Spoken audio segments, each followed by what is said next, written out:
के साथ हैं अमलेंदु उपाध्याय।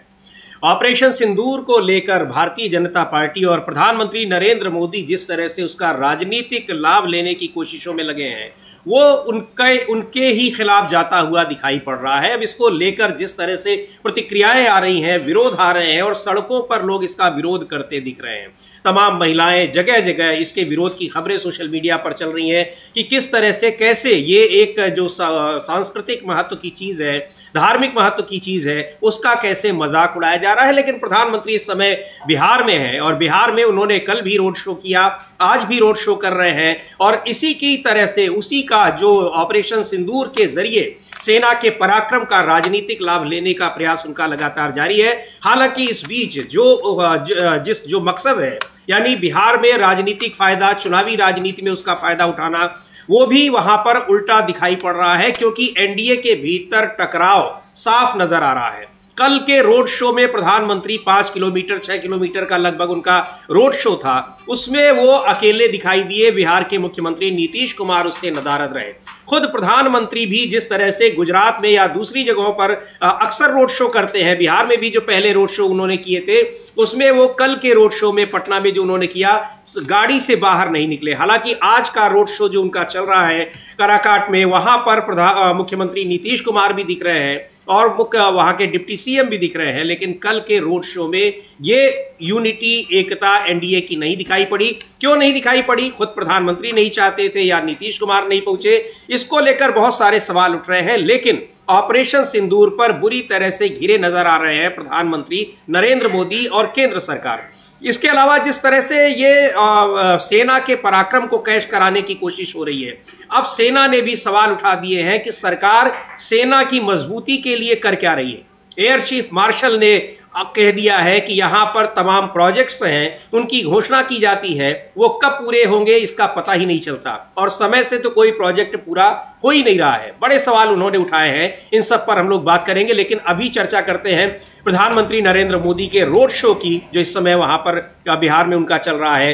अमलेंदु जी, कल के रोड शो में तो नहीं दिखाई पड़े नीतीश कुमार, प्रधानमंत्री भी बहुत जो उत्साह दिखाई पड़ता है रोड शो में, क्योंकि अक्सर दिखता है कि गाड़ी के बाहर या तो लटक कर चलते रहते हैं या फिर वो जैसे आज कर रहे हैं एक खुली गाड़ी में चलते हैं। लेकिन कल अपनी गाड़ी के भीतर बैठे हुए ही उन्होंने रोड शो, उनका पूरा 5 किलोमीटर का जो था, लगभग 1.5 घंटे में उन्होंने 5 किलोमीटर की यात्रा तय की। एक भी बार वो गाड़ी से बाहर नहीं निकले।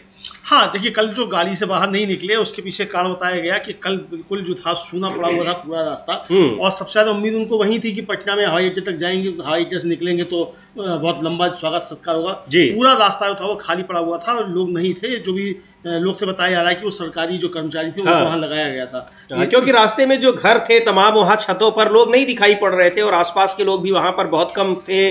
जो कि 2 दिन पहले उन्होंने गुजरात में रोड शो किया था, उसके बिल्कुल विपरीत। हाँ, बिल्कुल उसके विपरीत था और इसलिए वो यहाँ उनका सफल नहीं हुआ रोड शो। और उसको लेके कल शाम तक खूब जो थे वो उनके वीडियो वायरल हुए कि रोड शो एकदम खाली है और प्रधानमंत्री फिर शर्म के मारे गाड़ी में से नहीं निकले। और वरना तो मतलब बैठे होते हैं हवाई जहाज में, वहां से भी हाथ हिला देते हैं कि जनता मतलब फोटो खिंच जाए, हाथ हिलाती है। अब हवाई जहाज के अंदर बैठे हुए हैं और 4000 फीट ऊपर उड़ रहे हैं तो नीचे कौन उनका हाथ हिलाता है वो देख रहा है, लेकिन फोटो खिंच जाता है। लेकिन कल जो था वो हाथ हिलाने वाला, फोटो खींचने की नौबत नहीं आई कि वो हाथ हिलाते हुए फोटो खिंच जाए। तो कल इसलिए वो गाड़ी से बाहर नहीं निकले थे। आज लगता है कि वो वहाँ बाहर मेहनत जो है वो की गई है कल के बाद। और कल तो हो सकता है कि कल का जो मनीष कश्यप जो बीजेपी का नेता है उसने अपील की थी कि इनका प्रोग्राम फ्लॉप करो, तो उसका अपील का जो है शायद लगता है असर कर गया। इसका मतलब मनीष कश्यप जो है बिहार में मोदी जी से बड़ा बीजेपी का नेता हो गया है, ये भी समझा जा रहा है। तो बहुत सारी चर्चाएं चल रही हैं। फिलहाल जो है मोदी जी जो है वहाँ है कराकाट में और वहाँ उबाच रहे हैं अपने कथन जो है, और वहाँ बता रहे हैं कि वो आए थे जब पिछली बार बिहार, तो वादा करके आए थे कि बदला लेंगे पहलगाम का, और बदला लेने के बाद जो है वो बिहार आए हैं, ये वो कहते हैं। जी बिल्कुल, उनको सुनते भी हैं। क्या कहा है प्रधानमंत्री नरेंद्र मोदी ने कराकाट में, वहाँ जनसभा, रोड शो के बाद उनकी जनसभा हो रही है और उसमें इस पर जितने भी कार्यक्रम हैं गुजरात से लेकर बिहार, और चाहे वो कल सिक्किम में भी एक कार्यक्रम को उन्होंने काफी दूर से संबोधित किया। इन सारे कार्यक्रमों में जो कंटेंट है, जो विषय है, वो सिर्फ और सिर्फ विश्व है ऑपरेशन सिंदूर और कैसे सेना का पराक्रम, उसकी बात और उसका क्रेडिट खुद लेते हुए दिखाई पड़ रहे हैं। लेकिन जो सवाल पूछे जा रहे हैं कि सेना इतनी मजबूती के साथ जब पाकिस्तान में आतंकी शिविरों को ध्वस्त कर रही थी तो उसको किसके दबाव में आपने रोक दिया, क्यों रोक दिया, इस सवाल का जवाब नहीं दे रहे हैं। लेकिन सुनते हैं क्या कहा है बिहार में कराकाट में प्रधानमंत्री नरेंद्र मोदी ने पहलगाम की घटना के बाद सेना ने जिस तरह से आतंकी शिविरों को पाकिस्तान में नष्ट किया उसे लेकर। दौरा छोड़कर प्रधानमंत्री बिहार में गए थे एक जनसभा के लिए और तब ये सवाल उठ रहे थे कि आखिर पहलगाम जाने की बजाय वहां क्यों गए हैं। लेकिन ये सवाल अभी भी बना हुआ है। ये जरूर है कि पहलगाम में आतंकी ठिकानों को नष्ट किया सेना ने, लेकिन पहलगाम के आतंकी जिन्होंने उस घटना को अंजाम दिया, 28 लोगों की जान ले ली, वो आतंकी कहाँ गए उनका अब तक पता नहीं चल सका है। वो आए कैसे, ये तो सवाल अभी बना ही है। लेकिन इतने दिनों के बाद, लगभग 1.5 महीना होने को है, वो चले कहाँ गए ये भी अभी पता नहीं चल पा रहा है। तो आखिर इसमें किसकी नाकामी है, किसकी गलती है। लेकिन जो सेना का पराक्रम है, सेना का शौर्य है, उसका पूरा फायदा उठाने की कोशिश कर रहे हैं और इसको लेकर बहुत सारे सवाल उठ रहे हैं। इस पर लगातार विरोध भी जारी है। लेकिन ऑपरेशन सिंदूर कैसे रुका, सीज फायर के लिए सरकार क्यों तैयार हुई, ये सवाल पूछा जा रहा है। इसका जवाब प्रधानमंत्री के पास नहीं है और इस जवाब को देने से लगातार बच भी रहे हैं। सबसे बड़ी बात यह कि आतंकवादी कहां चले गए जिन्होंने पहलगाम की घटना को अंजाम दिया था, कुछ भी नहीं पता लगा अभी तक। हाँ, कुछ भी पता नहीं चला और कहाँ गए, जमीन खा गई उनको कि मतलब आसमान निकल गया, समझ में नहीं आ रहा कहाँ चले गए और कितनी फुर्ती के साथ आए, घटना को अंजाम दिया और चले गए। बॉर्डर से 400 किलोमीटर तक अंदर आ गए ये तो अभी तक जो है। और जयराम रमेश तो कह रहे हैं कि वो कई घटनाओं को उन्होंने अंजाम दिया है, सिर्फ एक घटना को अंजाम नहीं दिया, कई घटनाओं को अंजाम दिया है। और ये भी कहा है जयराम रमेश ने कि हमारे सांसद भी घूम रहे हैं विदेश में और वो आतंकवादी भी घूम रहे हैं जी। तो इसको लेकर सवाल उठे हैं। तो यानी जो प्रधानमंत्री अपनी पीठ ठोक रहे हैं, तो ठीक है, सेना को जितना काम दिया गया था सेना ने उतना काम किया, और लेकिन सेना के हाथ बांध दिए सरकार ने, मोदी जी ने हाथ बांध दिए। और आरोप लग रहे हैं कि डोनाल्ड ट्रंप के कहने से हाथ जो थे वो सेना के बांधे गए, सीज फायर की घोषणा सरकार ने कर दी। तो ये जो आरोप प्रत्यारोप चल रहे हैं समिति, इसके बीच इसको लेकर सवाल उठ रहे हैं कि वो आतंकवादी आखिर कहाँ चले गए, उनको अब तक पकड़ा क्यों नहीं गया या उनको मारा क्यों नहीं गया। ये सवाल सरकार के ऊपर उठ रहे हैं, खासतौर से प्रधानमंत्री नरेंद्र मोदी के ऊपर। जी बिल्कुल, ये सरकार के ऊपर सवाल उठ रहे हैं और उन सवालों के घेरे में प्रधानमंत्री नरेंद्र मोदी सीधे तौर पर दिखाई पड़ रहे हैं। और यही कारण था कि जब पहलगाम की घटना के कई दिनों बाद तक शांति रही, सवाल उठ रहा था कि आखिर कोई कार्रवाई क्यों नहीं हो रही है। एक दिन कैबिनेट की बैठक होती है और उसमें कहा जाता है कि सरकार जाति जनगणना कराएगी, जिसकी विपक्ष काफी दिनों से मांग कर रहा था। उस जाति जनगणना के पीछे भी यही माना गया कि बिहार चुनाव है और उसी को ध्यान में रखकर किया गया है। अब उसका जाति जनगणना का जो फैसला है सरकार का, उसको कैश कराने की कोशिश हो रही है। और आज की सभा में जब प्रधानमंत्री बिहार में है, काराकाट में, वहां पर नीतीश कुमार भी पहुंचे और नीतीश कुमार ने इसके लिए धन्यवाद दिया। हालांकि नीतीश कुमार जिस तरह से उम्मीद अभी भी लगाए हुए हैं कि भारतीय जनता पार्टी उनको मुख्यमंत्री कैंडिडेट घोषित करेगी, उस पर अभी भी उनको कोई आश्वासन नहीं मिला है। फिलहाल सुनते हैं जाति जनगणना को लेकर नीतीश कुमार ने कहा क्या। लेकिन इस बीच ना तो भारतीय जनता पार्टी ने उनको आश्वासन दिया है कि वो मुख्यमंत्री कैंडिडेट रहेंगे, और इधर एनडीए में कई और मुख्यमंत्री पद के दावेदार निकलते दिखाई पड़ रहे हैं। खैर, सुन लेते हैं पहले नीतीश कुमार को क्या कहा उन्होंने। जनगणना को लेकर प्रधानमंत्री को धन्यवाद दे रहे हैं, बहुत सारी चीजों को लेकर, लेकिन नीतीश कुमार की सरकार ही सवालों के घेरे में है। लॉ एंड ऑर्डर को लेकर और तमाम दूसरे मुद्दों पर, वहां जो छात्र हैं, युवा है और बेरोजगारी का मुद्दा है, उसको लेकर बिहार की सरकार लगातार सवालों के घेरे में है। और अमलेंदु जी, नीतीश कुमार अगर ये कह रहे हैं, प्रधानमंत्री की इतनी तारीफ कर रहे हैं, तो इसका मतलब ये है कि अभी भी वो इस उम्मीद में है कि प्रधानमंत्री कम से कम घोषित करके जाएंगे उनको कि एनडीए के मुख्यमंत्री पद के दावेदार नीतीश कुमार ही रहेंगे। शायद उनको अभी भी है ये उम्मीद। हाँ, नहीं, आखिरी समय तक उम्मीद रहेगी जब तक कि गठबंधन तोड़ने की घोषणा ना हो जाए जी। ये आखिरी तक जो उम्मीद रहेगी। और जबरदस्त तकरार जो है एनडीए में समीर जी वहां मची हुई है बिहार में। हाँ। चूंकि दावा अब चिराग पासवान ने भी मुख्यमंत्री पद के लिए ठोक दिया है जी। कल चिराग पासवान जो थे वो हाजीपुर में थे, और हाजीपुर में जब उनसे पूछा गया ये कि आप जो है विधानसभा चुनाव लड़ेंगे कि नहीं लड़ेंगे, तो उन्होंने कहा कि इस पर पार्टी की ओर से तय किया जाता है, तो वे अवश्य चुनाव लेंगे, ये उनका कहना था। उनका कहना था कि अभी पार्टी इसके लिए सर्वे करा रही है, कोई खुद निर्णय नहीं लेंगे, लेकिन पार्टी जनों का फैसला होगा तो वो पीछे नहीं रहेंगे। और उन्होंने कहा कि बड़े नेता चुनाव लड़ते हैं तो पार्टी और गठबंधन दोनों को फायदा होता है। अब आप समझ सकते हैं कि अभी पार्टी सर्वे करा रही है, पार्टी कहेगी तो वो चुनाव लेंगे, बड़े नेता चुनाव लड़ते हैं तो पार्टी और गठबंधन को फायदा होता है। यानी अगर चिराग पासवान चुनाव लेंगे विधानसभा का तो पार्टी और गठबंधन दोनों को फायदा होगा, ये चिराग पासवान का कहना है। अभी तक चिराग पासवान के खाते में एक भी सीट नहीं है एनडीए में, लेकिन चिराग पासवान की मांग है कि उनको 100 सीटें दी जाए और नीतीश कुमार की भी मांग है कि उनको 150 सीटें दी जाए। तो अब 100 सीटें अगर चिराग पासवान को दे दी जाए और 150 सीटें नीतीश कुमार को दे दी जाए तो भारतीय जनता पार्टी कितनी माइनस सीटों पर चुनाव लड़ेगी? 243 सीटों में से 150 नीतीश को दे दी जाए और 100 दे दी जाए चिराग पासवान को। 40 मांग रहे हैं मांझी जी भी, 40 उनको भी दे दी जाए तो उपेंद्र कुशवाहा भी कुछ ना कुछ तो मांगेंगे। तो आखिर सीटों का बंटवारा बीजेपी करेगी कैसे? का मतलब माइनस सीटों पर लड़ेगी। लेकिन जो है चिराग पासवान की एंट्री हो गई और उनके बिहार का मुख्यमंत्री बनाए जाने के जो है पोस्टर जो है वो भी पटना की सड़कों पर लगा दिए गए। और प्रधानमंत्री नरेंद्र मोदी के रोड शो से पहले पोस्टर जो थे वो पटना की सड़कों पर लगे कि उनको एक तरीके से बिहार का चीफ मिनिस्टर का रूप में प्रोजेक्ट करते हुए कहा गया। इससे पहले उनके बहनोई जो है अरुण भारती जो सांसद भी हैं वो साफ तौर पर कह चुके हैं कि पार्टी स्वतंत्र रूप से लड़ने की भी तैयारी कर रही है। यानी अगर गठबंधन की बात नहीं बनेगी तो पार्टी स्वतंत्र रूप से चुनाव लड़ेगी। और तो एक बड़ा मोर्चा, इसका मतलब अमलेंदु जी नीति इंडिया एनडीए गठबंधन में चिराग पासवान खोलते नजर आ रहे हैं। और इसको अगर देखा जाए 4-5 महीने पहले की उन घटनाओं से जब नीतीश कुमार से उनकी मुलाकात हो रही है, उसको लेकर चर्चाएं हुई, तो इसका मतलब ये तैयारी चिराग पासवान की भी पहले से चल रही है और मुख्यमंत्री पद का दावेदार बनाने के लिए एक तरह से दबाव बनाने की कोशिश कर रहे हैं। और इधर नीतीश कुमार भी इस उम्मीद में है। तो एनडीए के भीतर अभी भी इस मुद्दे को लेकर, और दूसरी तरफ भारतीय जनता पार्टी पूरी इस तैयारी में लगी है कि वो अकेले दम पर वहां पर इतने विधायक ले आए कि सरकार बनाने के लिए उसको गठबंधन के किसी पार्टी की जरूरत ही ना पड़े।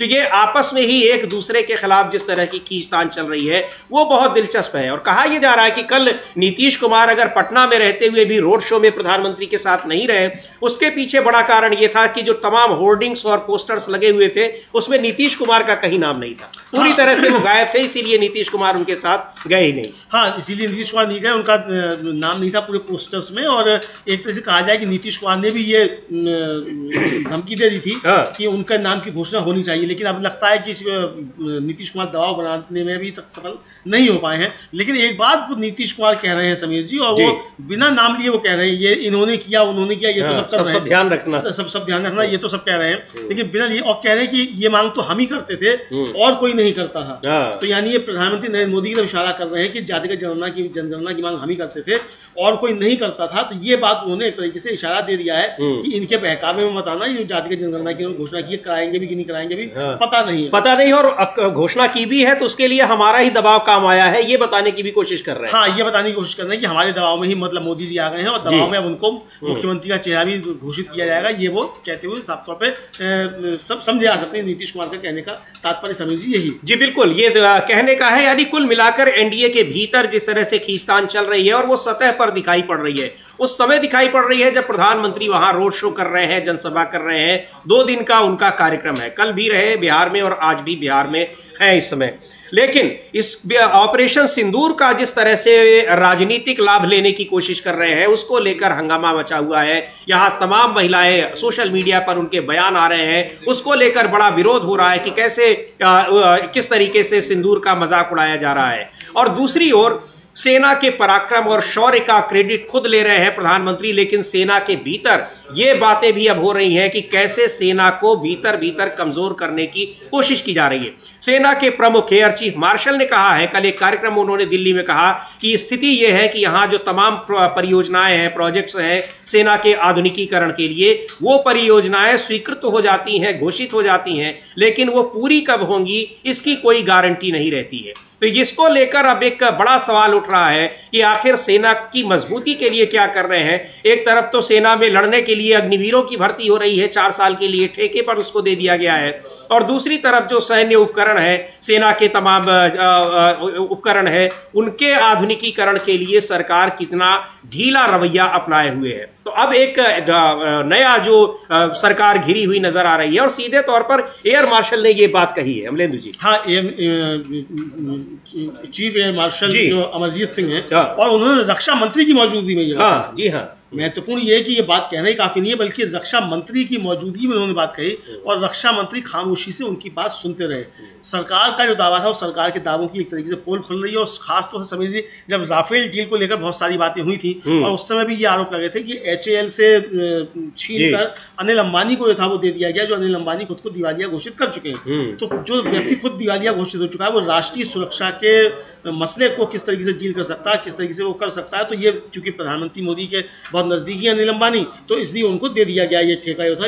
ये उस समय आरोप बहुत सारे लगे थे। अब जो समीर जी लगातार सवाल उठाए, एक तो ये कि प्रधानमंत्री नरेंद्र मोदी ने जिस तरीके से रक्षा क्षेत्र में भी 100% FDI यानी विदेशी निवेश को अनुमति दे दी, तो अब जब विदेशी निवेश इसमें होगा रक्षा के क्षेत्र में, तो किस तरीके से भारत के हथियार बनेंगे और शॉर्टेज होगी। तो अब ये एक तरह से देखा जाए तो chief air marshal Amarjeet Singh का जो कथन है वो साफ तौर पर इशारा कर रहा है कि सेना को उसके मन मुताबिक हथियार नहीं मिल पा रहे हैं। और वो सवाल भी उठा रहे हैं कि समय से जब समझौते होते हैं तो ऐसे टाइमलाइन होती है कि वो समय पर पूरी नहीं हो पाती और अभी तक उस पर कोई कार्रवाई नहीं हुई है, ये भी कहते हुए सुने जाते हैं। एक बार सुनते हैं हमारा chief air marshal Amarpreet Singh कह क्या रहे हैं और किस तरह से उन्होंने CII के कार्यक्रम में कल दिल्ली में कहा। और महत्वपूर्ण बात है, जैसा अमलेंदु जी अभी कह रहे हैं कि उस कार्यक्रम में रक्षा मंत्री राजनाथ सिंह भी थे।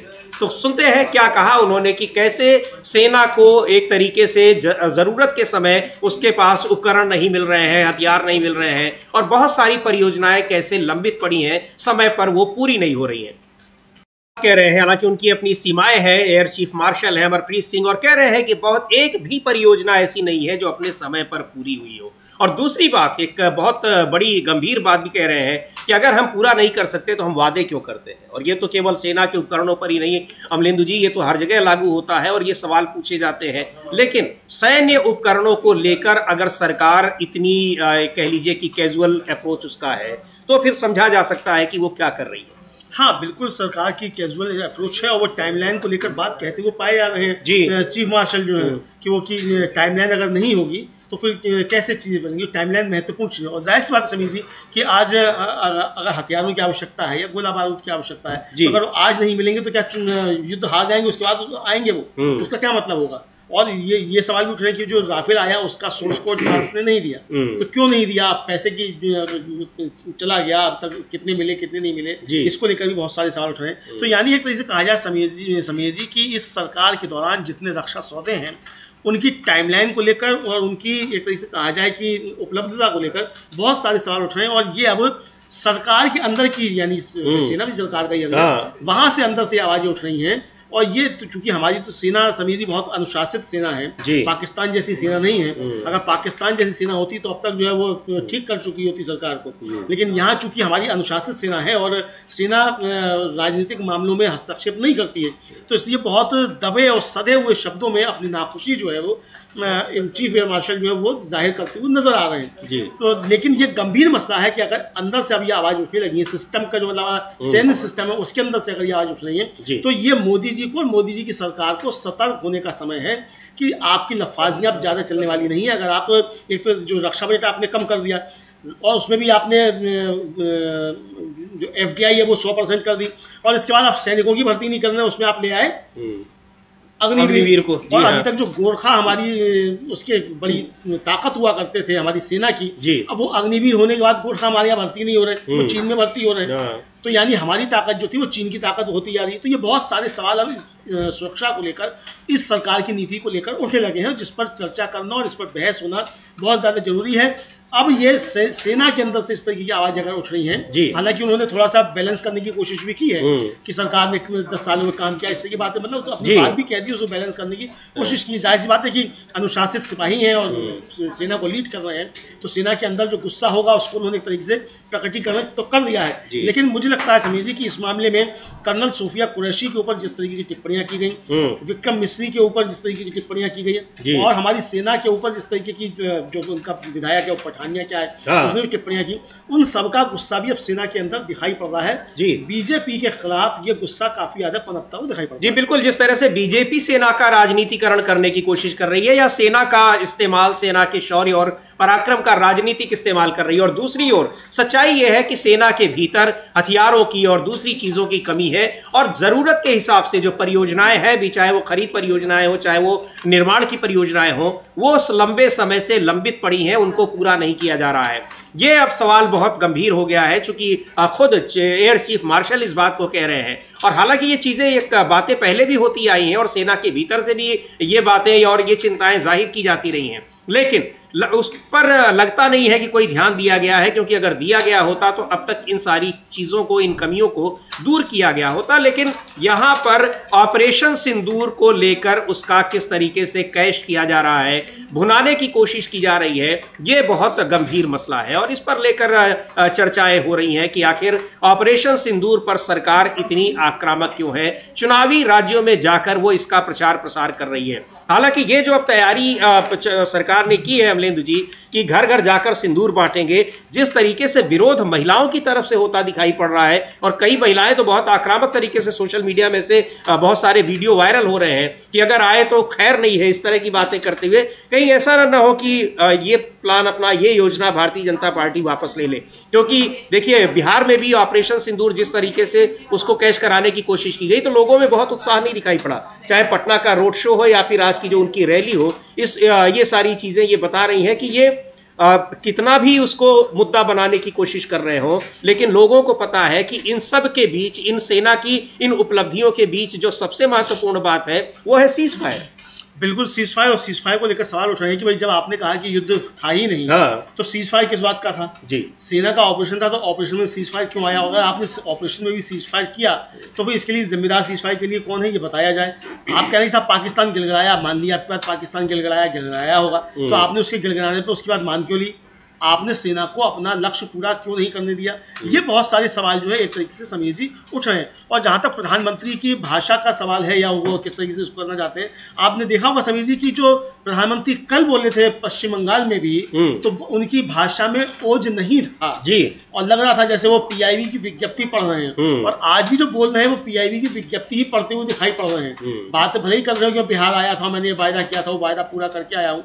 कौन सा वायदा आपने किया था, कौन सा वायदा पूरा हो गया, इसको लेकर सवाल तो निश्चित तौर पे उठ ही रहे हैं, लेकिन अंदर से भी सवाल जो है वो आ रहे हैं जी। बिल्कुल, और इस रक्षा मंत्री राजनाथ सिंह का भी, हालांकि ये बार बार ये बात कही जा रही है कि ऑपरेशन सिंदूर अभी ऑनगोइंग है, अभी वो समाप्त नहीं हुआ है, अभी वो जारी है, और उसी पर रक्षा मंत्री ने एक ट्वीट किया है। और अभी जो हम लोग सुन रहे थे air chief marshal Amarpreet Singh का बयान, उस कार्यक्रम में रक्षा मंत्री भी थे, और लिख रहे हैं राजनाथ सिंह कि मैं आप सभी से कहना चाहता हूं कि आप अपनी तैयारियों में कोई कमी न रखें। अब तक जो हुआ वो तो वार्म अप था। अगर पाकिस्तान ने फिर से कोई जुर्रत की तो इस बार नेवी भी हरकत में आएगी, और फिर भगवान ही जानता है कि पाकिस्तान का क्या होगा। रक्षा मंत्री राजनाथ सिंह ये बात वो कह रहे हैं, उनके आधिकारिक जो ट्विटर हैंडल है उससे इसको ट्वीट किया गया है।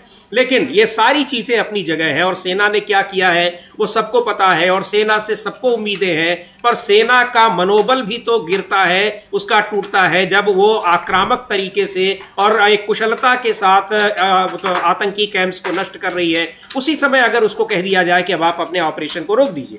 हाँ बिल्कुल, और सेना तो अपना काम कर रही थी, और अगर 2 दिन सेना को और छूट मिल जाती तो पीओके भारत का हिस्सा होता।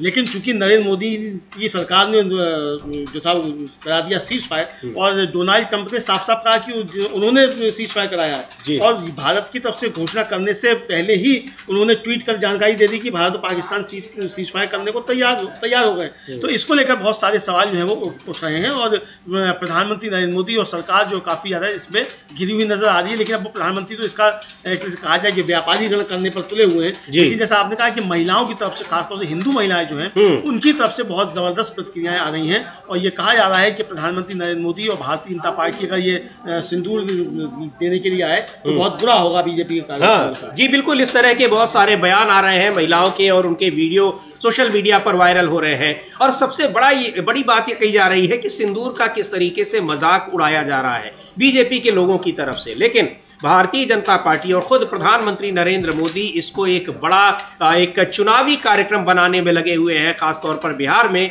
जहां इसी साल आखिर में चुनाव होने हैं। और इस चुनाव में उनको ये लगता है कि शायद ये बालाकोट के बाद, जिस तरह से वहां पर बालाकोट स्ट्राइक हुआ था और पुलवामा की घटना के बाद और लोकसभा चुनाव में उसका फायदा मिला था, वही फायदा शायद बिहार चुनाव में इसका मिल जाए। लेकिन कई बार ये भी देखा जाता है कि जब किसी चीज को जरूरत से ज्यादा हाइप क्रिएट किया जाता है और आम लोगों में उसको लेकर उतनी दिलचस्पी ना हो या गुस्सा हो, नाराजगी हो, तो वो फिर उसके लिए एक बैकफायर ही करता है। ताजा तरीन उदाहरण है राम मंदिर का, जो अयोध्या में बनाया गया, उसको लेकर किस तरीके से सरकार ने क्रेडिट लेने की कोशिश की। और यहाँ पर अब सुप्रीम कोर्ट का वो फैसला था जिसके आधार पर राम मंदिर बना, और यहाँ सेना का ये पराक्रम है जिसके आधार पर ऑपरेशन सिंदूर को अंजाम दिया गया, लेकिन सरकार उसका क्रेडिट लेने की कोशिश करती दिख रही है।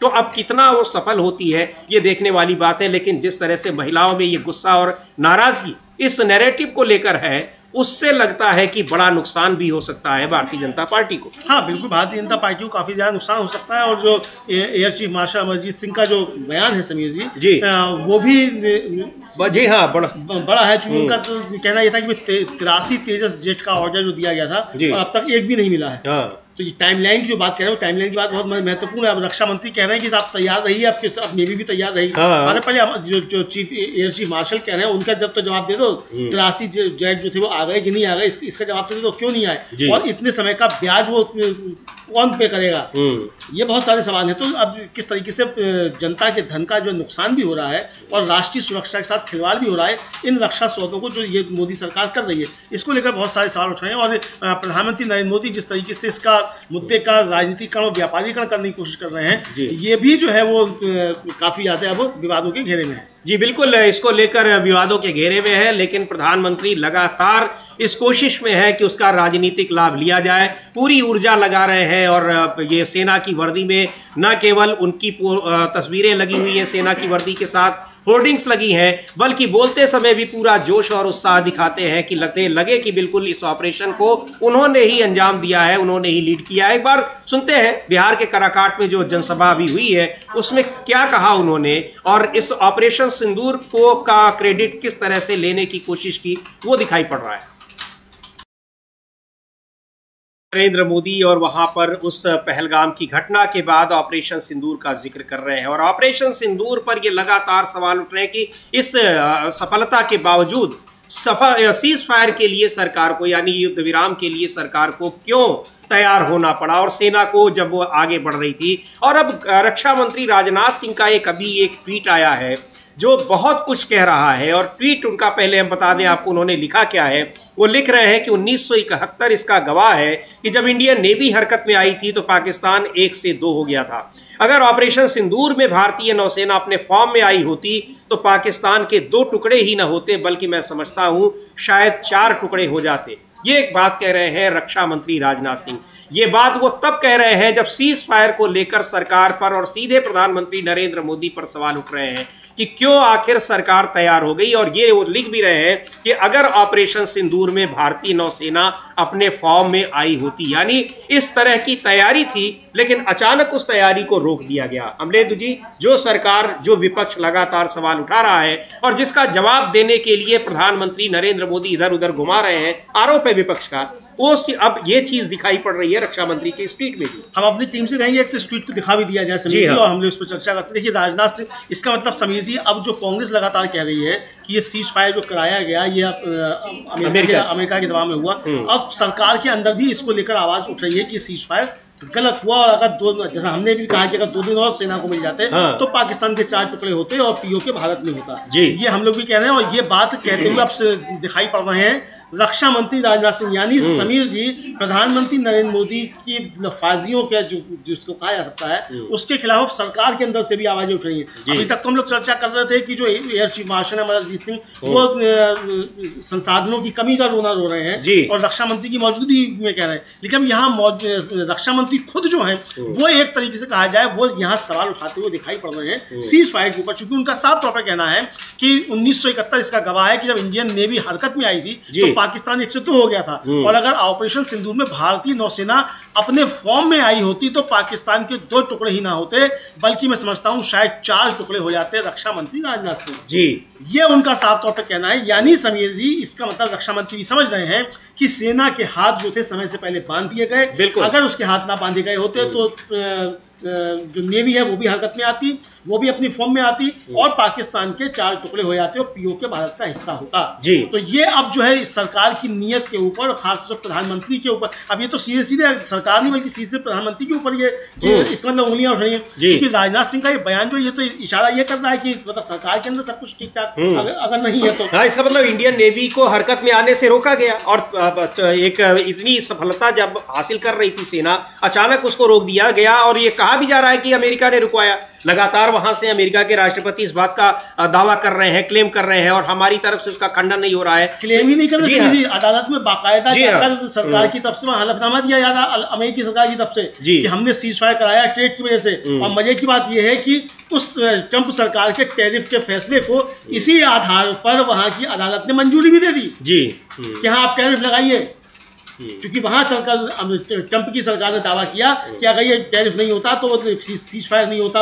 अमेरिका और भारत और पाकिस्तान के बीच। हमने जो था वो टैरिफ की धमकी देकर हमने जो है वो सीज फायर रुकवाया, तो इसलिए जरूरी है टैरिफ। और इस पर मतलब उसको छूट मिल गई है ट्रंप को कि अदालत ने कह दिया हाँ आप टैरिफ लगाइए। तो और कांग्रेस लगातार सवाल पूछ रही है कि डोनाल्ड ट्रंप अब तक 10 बार जो है कह चुके, प्रधानमंत्री नरेंद्र मोदी की तरफ से एक भी शब्द नहीं आया है और वहाँ की जो विदेश मंत्री हैं उनकी तरफ से भी आया कि साहब हमने भारत और पाकिस्तान की तरफ से लंबी बातचीत की। डोनाल्ड ट्रंप ने खुद कहा कि पूरी रात बातचीत चली है, ये सब बातें आई। तो इसका मतलब समीर जी कि अब ये निशाना जो है क्या प्रधानमंत्री नरेंद्र मोदी की तरफ सरकार के अंदर से भी लगना शुरू हो गया है। बिल्कुल, ये तो सीधे तौर पर दिख रहा है। और राजनाथ सिंह का ये जो ट्वीट है, ये बात है, वो बहुत स्पष्ट तरीके से ये कंफर्म करती हुई दिखाई पड़ रही है कि सेना को रोका गया आगे बढ़ने से और जानबूझकर किसी के दबाव में ये ट्वीट, यानी वो उसका सीज फायर के लिए तैयार होना पड़ा। वो कह रहे हैं सीधे तौर पर कि 1971 इसका गवाह है, जब इंडियन नेवी हरकत में आई थी तो पाकिस्तान 1 से 2 हो गया था। अगर ऑपरेशन सिंदूर में भारतीय नौसेना अपने फॉर्म में आई होती तो पाकिस्तान के 2 टुकड़े ही ना होते, बल्कि मैं समझता हूं शायद 4 टुकड़े हो जाते। ये बात कह रहे हैं रक्षा मंत्री राजनाथ सिंह। और ये सीधे तौर पर सवाल उठा रही है और विपक्ष के उन आरोपों को भी एक तरीके से पुख्ता कर रही है जो आरोप लग रहे हैं कि कैसे सीज फायर के लिए दबाव में, बाहरी दबाव में, अमेरिका के दबाव में भारत को तैयार होना पड़ा।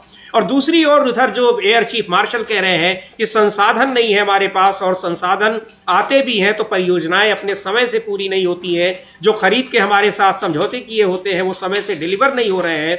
ऐसे संसाधनों के अभाव में किस तरीके से सेना अपने को मजबूत करेगी।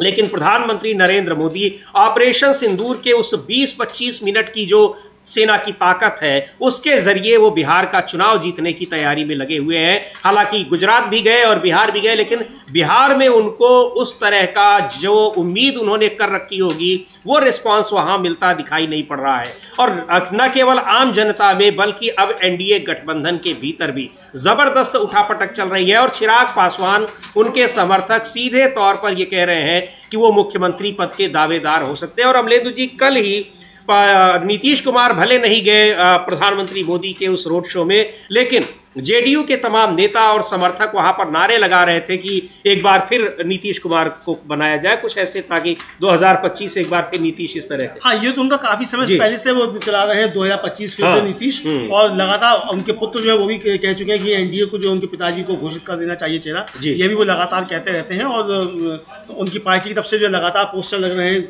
2025 फिर से नीतीश, ये और साफ तौर पर कहा जा रहा है कि नीतीश ही चेहरा होंगे। लेकिन प्रधानमंत्री नरेंद्र मोदी जो हैं वो अभी तक उन्होंने घोषणा नहीं की है कि नीतीश कुमार ही जो है चेहरा होंगे और अगर सरकार बनती तो उनके नेतृत्व में ही बनेगी। हालांकि नीतीश कुमार अपनी तरफ से बहुत सारी बातें कहते हुए पाए जा रहे हैं सभी। जी बिल्कुल, नीतीश कुमार अपनी तरफ से कह रहे हैं, लेकिन एनडीए यानी भारतीय जनता पार्टी की ओर से ऐसा कोई आश्वासन नहीं मिल रहा है। और नीतीश कुमार आज कार्यक्रम में प्रधानमंत्री नरेंद्र मोदी के साथ रहे, जमकर उनकी तारीफ भी की और जाति जनगणना कराने को जो घोषणा की है उसके लिए धन्यवाद भी दिया। लेकिन इस पूरे मामले में नीतीश कुमार शायद ये सब कुछ इसीलिए कर रहे हैं, इसी उम्मीद में कर रहे हैं कि उनको एनडीए का उम्मीदवार घोषित किया जाएगा, लेकिन भारतीय जनता पार्टी बिल्कुल पूरी तरह से अब इस तैयारी में है कि वो अकेले ही इस चुनाव को लड़ेगी। और ये भी कहा जा रहा है कि केवल नीतीश कुमार प्रधानमंत्री के साथ कल किए रहे उसमें रोड शो में ना गए हों, हो सकता है प्रधानमंत्री नरेंद्र मोदी ने खुद भी उनको साथ ना लिया हो, क्योंकि पूरे इस कार्यक्रम के दौरान, रोड शो के दौरान केवल और केवल प्रधानमंत्री नरेंद्र मोदी की तस्वीरें और सैन्य उपकरणों की, ब्रह्मोस की, राफेल की, इन सब चीज़ों की तस्वीरें ही दिखाई पड़ रही थी। हाँ बिल्कुल, वही सब तस्वीरें दिखाई पड़ रही थी, ब्रह्मोस की और रफाइल की, और जगह जगह ऑपरेशन सिंदूर के पोस्टर लगे हुए, ये सब दिखाई पड़ रहे थे। और लेकिन नीतीश कुमार कल गायब थे। आज तो हालांकि नीतीश कुमार पहुंचे हैं, हाँ। और हाथ भी जोड़ रहे हैं नीतीश कुमार कई बार प्रधानमंत्री के, वो भी हम लोग दिखवाएंगे कि कितनी बार उन्होंने जो है 1 मिनट में कितनी बार जो है हाथ जोड़े हैं प्रधानमंत्री के मंच पर बैठे हुए समीर जी, ये भी हम लोग दिखवाएंगे। अब ये हाथ जोड़ने का मतलब क्या है नीतीश कुमार का, ये तो आने वाला समय बताएगा कि हाथ जोड़ना क्या। तो पैर जो पड़ते हुए भी तस्वीरें उनकी आ चुकी हैं। हाँ, पैर पड़ते हुए आ चुकी हैं, और अपनी टीम जम कहेंगे वो दिखा भी सकते हैं कि वो किस तरीके से कितनी बार हाथ जोड़ रहे हैं नीतीश कुमार। लेकिन वो हाथ कल क्यों नहीं जोड़ रहे थे, समस्या ये भी है। हाँ, बिल्कुल, ये दोनों तरफ से है कि या तो प्रधानमंत्री ने उनको अपने साथ लिया नहीं, क्योंकि जिस तरह से बहुत उनकी गतिविधियां पिछले कुछ समय से चर्चित है, और दूसरे ये भी बात है कि गाड़ी से बाहर नहीं निकलना था, इसलिए नहीं निकलना था कि प्रधानमंत्री ने वो माहौल नहीं देखा, ऐसा कहा जा रहा है, बताया जा रहा है। और जो तस्वीरें, विजुअल्स आ भी रहे हैं कल की पटना के रोड शो के, उसमें दिख रहा है। ये है मंच की तस्वीर है, और जहां पर प्रधानमंत्री और मोदी और नीतीश कुमार, बिहार के मुख्यमंत्री, एक साथ बैठे हुए हैं। लेकिन कल कार्यक्रम में, कल का जो रोड शो का कार्यक्रम था प्रधानमंत्री का, और ये तस्वीरें शायद कल वाले रोड शो की हैं जो एयरपोर्ट से पटना में बीजेपी ऑफिस तक की हैं, उसमें नहीं दिखाई पड़े थे नीतीश कुमार प्रधानमंत्री के साथ, और प्रधानमंत्री भी बाहर नहीं दिखाई पड़े, वो गाड़ी के अंदर ही बैठे रहे। हाँ बिल्कुल, प्रधानमंत्री गाड़ी के अंदर ही बैठे रहे, और कल इसलिए गाड़ी के अंदर बैठे रहे कि गाड़ी के बाहर निकलकर फायदा क्या होता, चूंकि कैमरे तो और ज्यादा तरफ भी लगे होंगे, तो खाली हवा में हाथ हिलाते हुए प्रधानमंत्री के फोटो आता कि खाली प्रधानमंत्री जो है खाली सड़क पर चले चले जा रहे हैं। तो अब इससे बचने के लिए फिर गाड़ी से बाहर ही नहीं निकले। जो सरकारी कर्मचारी लगाए गए थे, जैसा कि विपक्ष का कहना है, तो अब वो सरकारी कर्मचारी जो हैं वो उन्होंने अपना काम किया बेचारों की जितनी तादाद थी। अब चूंकि भर्तियां भी नहीं हो रही, तो सरकारी कर्मचारी भी कम पड़ रहे हैं, जो ज़्यादा लगाए जाते हैं तो सड़क भरी दिखाई पड़ती। तो प्रधानमंत्री वहाँ नहीं दिखाई, मतलब गाड़ी से नहीं निकले, नीतीश कुमार भी साथ नहीं थे। लेकिन आज नीतीश कुमार जो है वो काराकाट में उनके साथ, प्रधानमंत्री के साथ रोड शो में थे, मंच पर भी थे, और हम लोगों ने दिखाया कि कितनी बार प्रधानमंत्री का उन्होंने हाथ जोड़ के मतलब अनुनय विनय करते हुए नजर आ रहे हैं कि भाई आज तो यहीं से घोषणा कर जाओ कि मुख्यमंत्री का चेहरा मैं ही रहूँगा, और 150 सीटें जदयू को लड़ने के लिए दे दो। लगता है ऐसा है कि जिस तरीके से हाथ जोड़ रहे हैं यही कहते हुए पाए जा रहे हैं। जी बिल्कुल, यही कहते पाए जा रहे हैं। लेकिन इधर एक और फ्रंट खुल गया है मुख्यमंत्री पद की दावेदारी के लिए, और वो है एलजेपी नेता चिराग पासवान का। उनके समर्थकों ने वहां पर उनको घोषित मुख्यमंत्री बनाने की मांग कर दी है, और केवल समर्थकों ने ही नहीं बल्कि चिराग पासवान खुद भी ये संकेत दे रहे हैं कि उनको बनाया जाए, और वो दबाव डालने की पूरी कोशिश करेंगे। उन्होंने इसके बारे में कहा भी है, बयान भी दिया है और ट्वीट भी किया है, और वो ये उस समय ये दबाव डाल रहे हैं जब प्रधानमंत्री नरेंद्र मोदी खुद बिहार में मौजूद है। हाँ बिल्कुल, प्रधानमंत्री नरेंद्र मोदी बिहार में मौजूद हैं, उनके साथ मौजूद हैं। जी, नीतीश कुमार के साथ मौजूद हैं, तो तब वो दबाव बनाने की कोशिश कर रहे हैं। और इधर चिराग पासवान के जो लोगों ने पोस्टर लगाए हैं, तो उनकी तरफ से भी प्रधानमंत्री नरेंद्र मोदी और बीजेपी पर दबाव बनाने की कोशिश है कि नीतीश कुमार से ज़्यादा सीटें लड़ने के लिए चिराग पासवान को दी जाए। तो ये बवाल जो है एनडीए के अंदर शुरू हो गया है। तो समीर जी, अभी भी ये लग रहा है कि जब तक चुनाव की घोषणा होगी तब तक एनडीए बिहार में इस सूरत में, इस शक्ल में नहीं रह जाएगा जिस शक्ल में आज दिखाई पड़ रहा है, और एनडीए में जबरदस्त टूट होगी। अब कौन किसके साथ जाता है आने वाला समय बताएगा। बीजेपी अकेले लड़ती है, चिराग पासवान अकेले लड़ते हैं, नीतीश कुमार अकेले लड़ते हैं, या नीतीश कुमार और चिराग पासवान जो हैं वो मिलकर लड़ते हैं, या चिराग पासवान और बीजेपी मिलकर लड़ती है, नीतीश कुमार अलग लड़ते हैं। ये आने वाला समय बताएगा। लेकिन तैयारियां जो है वो तीनों की तरफ से, मतलब बीजेपी, नीतीश कुमार और चिराग पासवान, तीनों की तरफ से ऐसी दिखाई पड़ती हैं कि ये गठबंधन टूटेगा। एनडीए जिस शक्ल में दिखाई पड़ रहा है उस शक्ल में चुनाव में नहीं होगा, ये अभी समझा जा सकता है हाल फिलहाल की जो परिस्थितियां उनको देखकर। जी बिल्कुल, उनको देखते हुए, और एनडीए के भीतर जो खींचतान पिछले कई महीनों से चल रही थी, अब एक बार वो फिर सतह पर दिखाई पड़ रही है, और उस समय दिखाई पड़ रही है जब खुद प्रधानमंत्री इस समय बिहार के दौरे पर। और इस बीच एक और बड़ी खबर आ रही है। ईडी की चर्चा अक्सर होती है, एनफोर्समेंट डायरेक्टरेट की, और ये ईडी जो एनफोर्समेंट डायरेक्टरेट जो अक्सर नेताओं के खिलाफ जांच करती है, गिरफ्तार करती है, सुप्रीम कोर्ट से फटकार सुनती है, लेकिन सीबीआई ने ईडी के ही एक डिप्टी डायरेक्टर को, चिंतन रघुवंशी को गिरफ्तार गिरफ्तार किया है और उन पर आरोप था कि वो एक बिजनेसमैन से 50 लाख रुपए की रिश्वत ले रहे थे। और ये पहली बार नहीं है, इससे पहले भी कई बार ईडी के अधिकारी गिरफ्तार हुए हैं। और ये आरोप लगते हैं कि एक तरफ सरकार इन एजेंसियों का इस्तेमाल अपने राजनीतिक फायदे के लिए कर रही है और दूसरी ओर उसी का फायदा उठाते हुए ये एजेंसियां दूसरों को ब्लैकमेल करती हैं अपने फायदे के लिए। हाँ बिल्कुल, अपने फायदे के लिए ब्लैकमेल करती हैं। और ये सामने आ रहा है समीर जी कि अब सीबीआई ने गिरफ्तार किया है ईडी के डिप्टी डायरेक्टर को। डिप्टी, जी हाँ, आप समझ, सीनियर अधिकारी है, डिप्टी डायरेक्टर हैं, उनको गिरफ्तार किया है और कि वो एक उद्योगपति से 50 लाख मांग रहे हैं। अब समीर जी जो जीएसटी है वो भी पीएमएल एक्ट के अंतर्गत आ गया है। जी हाँ, अब समझ लीजिए कितना बड़ा एक्सटॉर्शन का मार्केट जो है वो सरकार ने खोल दिया कि अब जीएसटी को भी इसमें ले लीजिए। भाई आपको अपने राजनीतिक विरोधियों से दो चार हाथ करने थे, उनको फंसाना था, आप करते रहते, लेकिन आपने इन अधिकारियों के लिए रास्ता खोल दिया कि जगह जगह वसूली की दुकानें खोलें।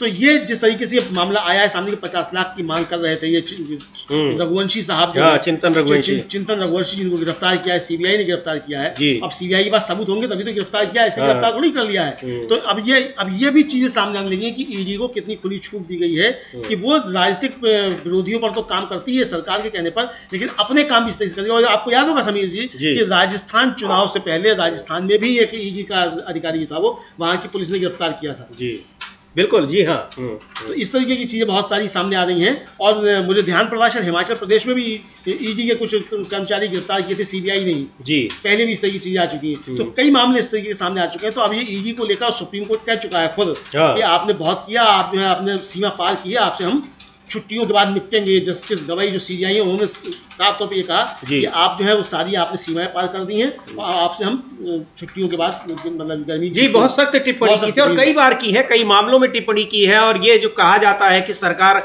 राजनीतिक फायदे के लिए इन एजेंसियों का खास तौर पर ईडी का इस्तेमाल कर रही है, तो उसी का फायदा लेते हुए ईडी के अधिकारी भी अब किस तरह से अपने फायदे के लिए अपने पद का और इस विभाग का इस्तेमाल कर रहे हैं। तो ये बहुत ही अब गंभीर मामला है, बहुत महत्वपूर्ण खबर है कि डिप्टी डायरेक्टर रैंक के अधिकारी सीधे तौर पर रिश्वत लेते हुए गिरफ्तार कर रहे हैं। और ये मामला ये बताया जा रहा है अमलेंदु जी कि इसमें बड़ी डील थी कि कई करोड़ रुपए की डील थी, जिसका एक कह लीजिए कि पहली किस्त उन्होंने 50 लाख रुपए ली थी। ये जो जिस डिप्टी डायरेक्टर को चिंतन रघुवंशी को सीबीआई ने गिरफ्तार किया है, तो ये बहुत एक महत्वपूर्ण मामला है कि एक तरफ सुप्रीम कोर्ट से फटकार सुनने को मिलती है कि आप अपने कर्तव्यों का निर्वहन नहीं कर रहे हैं, दबाव में कर रहे हैं। दूसरी ओर विपक्ष के आरोप लगते हैं कि ये एक टूल बन गई है परेशान करने के लिए विपक्षी नेताओं के सरकार का। और दूसरी तरफ विभाग के अधिकारी किस तरीके से किस कदर भ्रष्ट हो रहे हैं, उसका ये जीता जागता नमूना है। हाँ बिल्कुल, अधिकारी भ्रष्ट हो रहे हैं और भ्रष्ट ही नहीं हो रहे समीर जी, सरकार के एजेंडे के अलावा वो अपना जो है वो तंत्र खड़ा कर रहे हैं जी। अब ये तो सवाल पूछा जाना चाहिए सरकार से कि भाई ठीक है, राजनेता ने गड़बड़ी की या नहीं की, वो तो आने वाला समय बताएगा, चूंकि अभी तक जो सक्सेस रेट है ईडी का वो 1% भी नहीं है जी। हाँ, तो लेकिन ये जो अवैध जो शुरू हो गया है कारोबार, इस पर कैसे रोक लेंगे? आपने इतनी शक्तियां क्यों ईडी को दे दी है, इसको लेकर सवाल उठ रहे हैं समीर जी। जी बिल्कुल, ये बहुत सारे सवाल, बहुत गंभीर मसला है। और इधर जो सेना में सवाल उठ रहे हैं, जो एयर चीफ मार्शल का बयान है वो अपने आप में बहुत गंभीर है कि कैसे सरकार इतना लाइटली सेना को और रक्षा तैयारियों को ले रही है कि बहुत सारे जो प्रोजेक्ट हैं वो सालों से लंबित पड़े हैं और उसको लेकर सेना के प्रमुख चिंतित हो रहे हैं, एयर चीफ मार्शल उसको लेकर चिंतित हो रहे हैं। और ये बात उन्होंने कही है सीधे तौर पर एक कार्यक्रम में कि अगर ऐसा है, और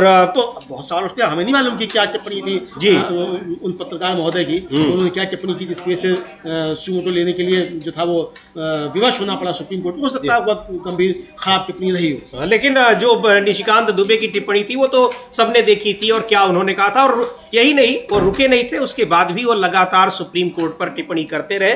बहुत सारे उनके ट्वीट्स रहे और उनको उनकी पार्टी ने, अपनी पार्टी ने उसका इनाम भी तात्कालिक रूप से दिया। जो विदेश दौरे पर ऑपरेशन सिंदूर को लेकर जो लोग तमाम देशों में गया है प्रतिनिधिमंडल, उसमें एक प्रतिनिधिमंडल का नेतृत्व उन्हें सौंपा गया है, तो गए हुए हैं। लेकिन एक बात जरूर है कि वहां जाने पर उनके बयान थोड़े अलग दिखाई पड़ रहे हैं। यहां रहते हुए जो बयान देते थे, वहां जाने पर वो बयान बदले नजर आ रहे हैं। पर देश की राजनीति को लेकर उनके बयान वैसे ही अभी भी आ रहे हैं, जिस पर लगातार यहाँ बातें हो रही हैं। लेकिन ऑपरेशन सिंदूर पर जिस तरह से सरकार और खुद प्रधानमंत्री नरेंद्र मोदी अब उसका राजनीतिकरण करने पर लगे हुए हैं, उसको लेकर जबरदस्त प्रतिक्रियाएं विपक्षी पार्टियों की तरफ से नहीं बल्कि आम लोगों की तरफ से आ रही है और सिंदूर के अपमान के आरोप लग रहे हैं। दूसरी ओर रक्षा मंत्री राजनाथ सिंह का यह बयान बहुत ही गंभीर है, जिसमें वो कह रहे हैं कि अगर नेवी को मौका मिला होता, यानी सीज फायर के लिए सरकार को दबाव में आना पड़ा, एक तरह से वो इसकी पुष्टि करते दिखाई पड़ रहे हैं। तो ये एक गंभीर मुद्दा है और निश्चित तौर पर ये एक बड़ा बयान बनेगा। इस पर बहुत सारी प्रतिक्रियाएं भी आएंगी, रहेंगी, उन सब पर हमारी निगाह